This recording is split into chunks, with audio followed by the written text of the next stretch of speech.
Tight ba budget mo pero gusto mo ng isang phone na itsurang flagship? Well, mukhang itong bagong phone ni Itel ang perfect sa description na ito. Hey guys, James here at welcome sa ating channel. So sa video natin ngayon ay susubukan po natin kung worth it po bang bilhin ng phone po na ito. Ano ba yung mga nagustuhan ko dito? Ano ba yung mga hindi ko nagustuhan? At kung solid choice po ba ito for its price point. Okay, so unboxing na po tayo ngayon. So ito po yung ating retail packaging ng ating Itel Super 26 Ultra. So ito na po yung ating unboxing. Yan. So, dito po sa ating retail packaging po, meron po nakasulat po yung mga features po niya. AI phone, 144Hz na 1.5K display, 3D curve AMOLED, Corning Gorilla Glass 7i. And when it comes po doon sa configuration natin, nakalagay po is 8 plus 8 GB of RAM, tapos 256 GB ng storage. And kung gusto nyo pa pong makita yung mga features po yan, o yung mga specs po niya dito po sa likod. At ang nakuha nating kulay is Sapphire Black Blue. Yan. Kita nyo dyan. So, ito na po yung ating box. So, pagbungad pa lang, may isa pang box. And then, pag bubuklat natin po dito, SIM ejector pin. And, meron tayo dito mga paperworks, may installation guide, wipes. At meron tayo po ditong tempered glass. So, pretty sure po wala pong naka-pre-install po dun sa phone. Alamin natin. At ito na po yung ating phone. So, itabi muna natin siya sa gilid for now. Yan o, meron po siya mga highlighted features dito din. And tanggalin natin po dito. At yun, meron siyang kasamang case. So, anong kasamang case? Oh, okay. So, hard jelly case po siya na may MagSafe. Pero paalala ko lang po wala po siyang wireless charging. Ano lang po ito, feature lang po ito, dinagdag lang. So, ito yung case, lagyan natin sa gilid. And of course, USB Type A to Type C cable. At adapter po niya na 18 watts. So, yun po yung kanyang charger. And, oh, kulay blue. Ganda ng pagka-blue niya. So, yan. Tanggalin natin. So, yan. Ito na po yung ating phone. Tabi na natin muna yung itong box. Bago tayo magsimula sa ating review ay may konting disclaimers po muna tayo. Ito pong phone po na to ay provided po ng Itel Philippines para gawan po natin ng mga video sa ating TikTok page. Pero wala po silang input or advanced copy sa YouTube review video po na ito. First time nila po itong mapapanood, kasama po ninyo. At kung interesado po kayo sa ating Itel Super 26 Ultra, meron po tayong mga product links sa ating description sa baba or sa comment section. Okay, so na-setup na po natin yung phone right now at nalagyan na po natin ng mga apps po para at least matest. So pag-usapan na po natin yung kanyang display po sa ating Itel Super 26 Ultra. So when it comes po sa kanyang pong display, meron po tayo ditong 6.78-inch 3D curve AMOLED display po siya. May 1.5K resolution, up to 144Hz refresh rate, at naka-Corning Gorilla Glass 7i protection din po ito. At ang kanya pong brightness is up to 4,500 nits. Talaga pong maganda po yung kanya pong display. Naka-DCI P3 din po siya. So kung gusto niyo po manood ng mga YouTube videos sa mga Netflix po dito, maganda po ang experience nyo dito. Yun nga lang po, when it comes po doon sa kanyang refresh rate, currently, wala po siyang 144Hz. So po, for future proofing lang po siya, if we will check right now sa ating screen refresh rate, customize app refresh, hanggang 120 Hz lang po siya. But again, meron po siyang availability naman ng 144 Hz. Hindi lang natin alam kung kailan po siya magiging available. And punta tayo ngayon sa DRM info. At yan po, mapapansin po ninyo na Widevine L1 security din po siya. Sa brightness naman po, nagamit ko na po to outdoors at sobrang liwanag po. Talaga niya, readable naman po siya sa outside. When it comes naman po doon sa kanyang design sa ating Itel Super 26 Ultra. So, kung kayo po ay namamalikmata po ngayon na parang may kamukha po siyang brand ng phone, well, yes, tama po kayo. So, medyo may resemblance po talaga siya doon po sa phone na alam naman po ninyo. So, hindi ko na po siya babanggitin. And when it comes naman po dito sa kanyang design, talaga pong napaka-slim po niya. 6.8mm lang po yung kanyang thickness. Ang maganda po dito kasi is curves. But unfortunately, hindi po ako fan ng mga curved na displays po dito sa mga phones na to. I would rather get a phone po na flat ang display. But meron naman po mga tao na prefer nila yung curve po na display. But as you can see po, medyo curved talaga po siya dito sa ating gilid. And maganda po dito sa phone po na to ay may IP65 dust and water resistance din po siya at may rainproof touchscreen feature po siya. So kahit basa po yung mismong phone po ninyo ay kaya pa rin po ninyong i-gamitin yung phone. And yung mismong display po natin ay naka Corning Gorilla 7i. And when it comes naman po doon sa kanyang colors, so ito po yung kuha natin is yung sapphire blue. Meron naman din po siyang blush pink, gold, white at silver kung ayaw naman po nyo ng blue. But for me, this is a great color po. Ang ganda ng pagka-blue striking. Talagang maganda yung depth niya po doon sa ating kulay. So again, made of plastic siya, but again, typical na po to sa mga budget phones po. Yun nga lang, bago-usapan na po natin yung tungkol po doon sa speaker po niya. Unfortunately, ang phone po na to ay meron lang pong single bottom firing speaker. Yan po. This one is 6.3 inch. So pagka tinakman ko po to, wala na po siyang narinig, parang muffled na po. But yun nga lang, kung kayo po ay naghahanap talaga ng stereo speakers, hindi nyo po ito mahanap sa ITEL Super 26 Ultra, and wala din po siyang headphone jack. So, kailangan nyo pong gumamit ng adapter. At bago tayo pupunta sa susunod na topic, kung gusto na-enjoy nyo po yung video po na to, don't forget to like and follow our page po. You can click this subscribe button right now, and don't forget to hit the bell button para updated po kayo sa mga latest video po natin. And don't forget to like and follow us on our social media pages like Facebook, Instagram, X or Twitter, and then TikTok po at TechMNO for more content that you can enjoy right now. At meron tayo po mga links dito po sa taas ng ating screen. Okay, so pag-usapan naman po natin yung performance po ng ating ITEL Super 26 Ultra.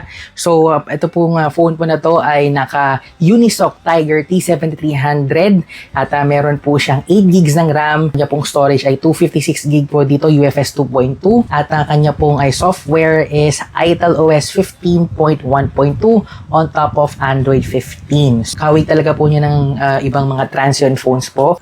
When it comes po dito, of course, typical naman po siya na ganyan po yung kanyang control center. Yun nga lang, ang isang pinakaayaw ko lang po talaga sa mga transient phones po, lalong-lalo sa mga budget phones nila, ay madaming ads. So, this one po, screenshot ko po talaga.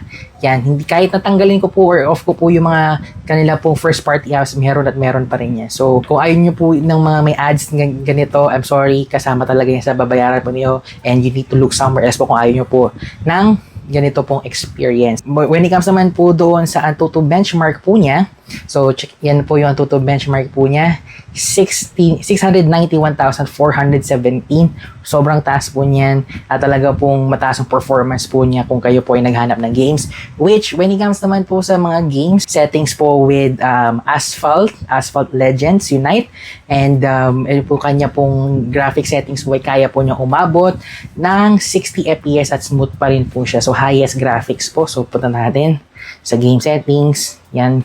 Nakalagay po high quality at 60 FPS. So magpapalagay na lang tayo dito ng video, ng gameplay test po natin.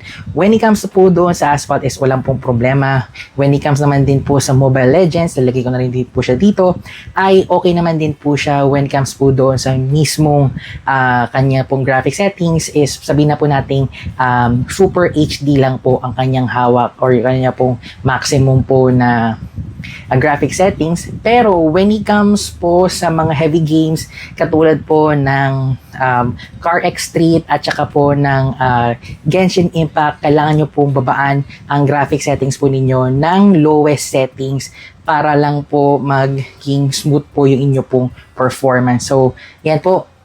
So when it comes naman po sa ating Mobile Legends test is ultra map quality, high super refresh rate, tsaka HD resolution. So, yan lang po yung kanyang graphics po with the Tiger T7300. Okay, so pag-usapan naman po natin ngayon tungkol po sa cameras po ng ating ITEL Super 26 Ultra, which, correction lang, camera lang po ang meron po dito because even though na 5 po yung module na nakita po ninyo, which -1 dahil lang po doon sa mismong flashlight, yung 3 po dito is filler camera lang. So, meron tayo dito pong 50 megapixel na main camera. Meron tayo po ditong 2 megapixel na depth sensor, and the rest lang po is just filler lang yan, mga AI lens or something, or wala naman tayong idea kung ano po yan. We will go now to the camera app. So, when it comes po sa kanilang camera po, so, meron tayo pong 1x at saka 2x. Sa video po, ang maximum po niya is 2K at 30 FPS Pero maganda po dito ay meron po siyang super stable on kahit na po naka 2K resolution tayo. Both the back camera and the front camera. So yan po. This is great news po kung gusto nyo pong gumawa ng mga vlogging po sa inyo pong itel Super 26 Ultra is pwede. And magkakaroon na lang po tayo dito ng ating sample recording for the cameras. Okay guys, so ito yung ating video test para sa ating itel na phone. itel Super 26 Ultra. So this is 2K at 30 FPS. Naka-on po yung electronic image stabilization niya. So kamusta naman po yung kanyang quality? Let me know na lang po sa ating comment section. Hey guys, ito naman yung ating front-facing camera test para sa ating itel Super 26 Ultra. So again, this is 2K at 30 FPS. Naka-activate din yung electronic image stabilization. So kamusta naman po ba yung framing natin? Of course, yung audio niya din. Let me know po sa ating comment section. Okay, so pag-usapan naman po natin ang battery life po ng ating itel Super 26 Ultra. So ang kanya pong battery dito po is 6,000 mAh battery capacity. When it comes po doon sa battery experience po natin with this phone, ay napakaganda po. So, ginamit po natin siya one time with medium usage po. Umabot tayo ng half a day dito po sa phone po na to. Talagang kung kayo po ay Facebook lang or nag-scroll lang kayo sa cellphone po ninyo, tatagal naman po itong phone po nito sa inyo. Yun nga lang, when it comes po sa gaming, of course, mas mabilis po siya malobad kasi mga heavy task po ang ginagawa po ninyo. However, when it comes naman po sa kanyang charging capacity, 18 watts lang po ang kanyang maximum output, which if you will think right now, 18 watts po in 2025 is super slow. At kita naman po siya doon sa ating experience when you charge this phone, umabot lang po siya ng more or less than po 2 hours. So, parang 1 hour 50 lang ata, which sobrang bagal pa rin po niya in this standard. Sana po, ginawa naman nila at least 33 watts. At least, commendable na po yun. But, yun po isa sa mga compromise talaga when you're buying phone po talaga. After na po na mga nabigay ko sa inyo experiences with the itel Super 26 Ultra, the question here is, sulit po bang bilhin itong phone na to? So, alamin po muna natin yung price po ng phone po na to. And ang kanya pong configuration right now, ang confirm is yung 8GB of RAM na meron pong 256GB po na storage. Ang kanya pong SRP price is around 9,399 pesos. For that price point po, ano po bang masasabi ko sa phone po na to? So, para po sa akin, when it comes po dun sa mga pros po niya, yung mga talagang advantage po ng phone po na to, is number 1, yung kanya pong display. Kung talaga po kayo ay nanonood ng mga movies, mga YouTube po, Netflix, talagang mag-enjoy kayo dito. Tapos naka-curved display din po siya. Design is really commendable po sa itel. Naganda na ako sa kulay po niya. And even though it's plastic po yung build po niya, talagang premium looking po talaga siya. And when it comes po sa battery, talagang champion na champion po siya. Kung kayo po ay casual user lang po, talagang tatagal po yung battery life po niyo dito. However, when it comes po doon sa mga cons po ng phone po na to, obvious po, number 1 is yung charging. So, 18 watts po in 2025. Red flag na po yun para sa akin.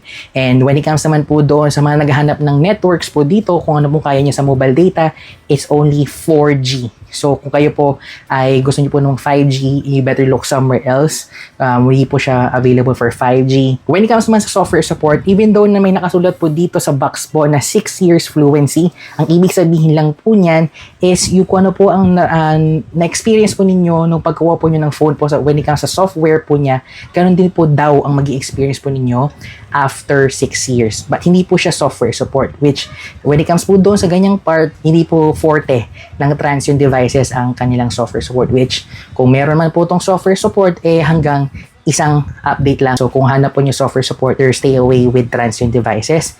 And when it comes naman po sa camera, ang dami pong mga butas po dito, pero filler cameras lang siya. Pinaka-cons ko sa kanya. But again, you're paying po for a budget phone. Overall, kung kayo po ay naghahanap ng magandang design, matagang curved display, maganda po yung kanya pong AMOLED po na panel, gusto nyo manood ng videos po dito. At when it comes to performance naman din po, is capable naman din po for everyday task. Kaya naman din po maglaro ng mga hindi naman po heavy intensive games po. Kayang-kaya naman po dito sa ating itel Super 26 Ultra. So kung gusto nyo pong bumili ng itel Super 26 Ultra, meron po tayong affiliate link sa description or po dito po sa video po sa itaas. At kung gusto nyo pong mapanood yung mga ating latest video po, you can click right here. At kung gusto nyo pong mapanood yung mga previous videos po natin or mga reviews, click nyo na po yung dito po sa video ngayon. At don't forget to subscribe to our 2 channels. Again, my name is James at see you po sa susunod na video.